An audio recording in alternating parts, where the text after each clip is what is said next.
Assalamualaikum warahmatullahi wabarakatuh. Selamat pagi, selamat siang, dan selamat malam penonton dimanapun Anda berada. Kami dari kelompok 4, peserta Latsar CPNS Kementerian Hukum dan Hak Asasi Manusia tahun 2022, gelombang ketiga, angkatan 62. Di podcast kali ini, kami akan membahas atau review film yang memuat nilai-nilai bela negara, yang film itu berjudul Satu Nafas Panglima Besar. Sebelumnya izinkan saya memperkenalkan diri terlebih dahulu. Saya Umar Alif Al-Sairi yang akan memandu jalannya podcast ini. Di sini saya ditemani dua orang letting saya. Yang pertama Abang Tunas Gunawan. Gimana kabarnya Bang? Ya, terima kasih Bang Umar. Assalamualaikum warahmatullahi wabarakatuh. Penonton setia semuanya. Perkenalkan, nama saya Tunas Gunawan dari Kementerian Hukum dan Hak Asasi Manusia, UPT saya di Rutan 5. Sekian mungkin Bang Umar. Bisa dilanjut. Oke, yang kedua dengan Abang Wahyu Irfansyah. Bagaimana kabarnya sore ini Bang? Alhamdulillah baik. Nama saya Wahyu Irfansyah. Saya dari Lapas kelas 2B Dompu, Kanwil Nusa Tenggara Barat. Tetanggaan dengan UPT Bang Tunas lah. Cuman beda kabupaten kota. Mungkin seperti dari kelompok ini saya aja yang dari Kalimantan ya. Iya. Kita jangan sampai panjang lebar Bang ya. Langsung masuk ke review aja mungkin pertanyaannya. Lanjut Bang. Ini garis besar tentang film ini Bang, mungkin lebih tepatnya apa sih yang dimuat sebenarnya dalam film ini, atau alur ceritanya bagaimana sih? Dari saya ya, film ini tuh judulnya Satu Nafas Panglima Besar gitu. Nah, dari film ini yang saya tonton, bisa saya ambil sedikit pembelajaran. Film ini sangat menarik. Pertama dari pemilihan bintang film sebagai karakter di sana itu kan Adipati Dolken, artis yang sangat terkenal itu menambah rasa tersendiri gitu di filmnya. Terus penyampaian alur dari cerita ini tuh sangat jelas, lugas, padat juga. Jadi banyak pelajaran-pelajaran yang bisa kita dapat. Di sini film ini kan bercerita perjuangan pasca proklamasi kemerdekaan. Gitu. Jadi pasca proklamasi kemerdekaan Indonesia masih terombang-ambing dan masih terikat dalam bayang-bayang Belanda. Gitu. Bahkan Belanda masih menduduki Indonesia di beberapa titik. Ya. Selanjutnya si Jenderal Sudirman ini yang tidak tidak sependapat gitu dengan pemerintah yang pada saat itu terpaksa, yang saya pahami terpaksa untuk diam gitu dengan Belanda yang mengingkari perjanjian Renville, kalau tidak salah, perjanjian Renville yang menyatakan Indonesia dan Belanda itu punya bagian-bagian tersendiri.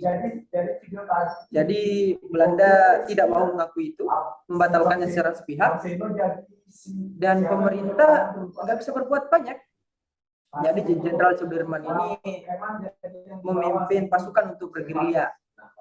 Nah, dari sana kita bisa ambil satu pelajaran bahwa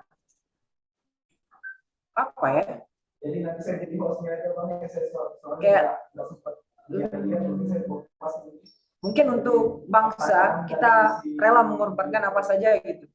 Kayak Jenderal Sudirman yang di sana lagi keadaan sakit parah, kanker paru, di bagian paru-paru, beliau masih senantiasa rela berkorban gitu buat negara kita dengan segala keterbatasan yang ada, dengan pasukan yang seadanya.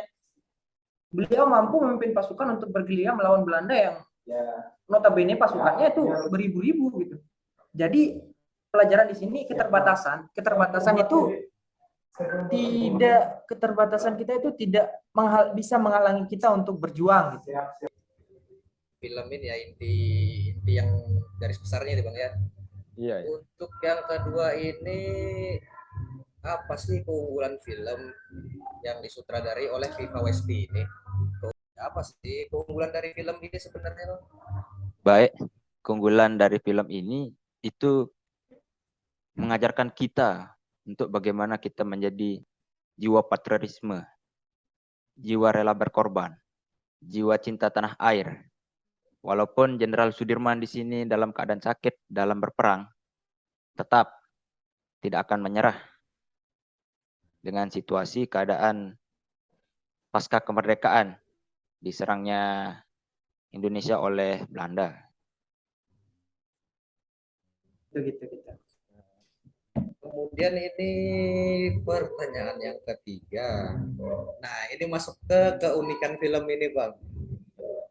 Dari film tentang nilai-nilai bela negara ini apa saja keunikan yang bisa abang-abang temukan di sini nih? Keunikan dalam film ini tuh kita pada saat zaman modern saat ini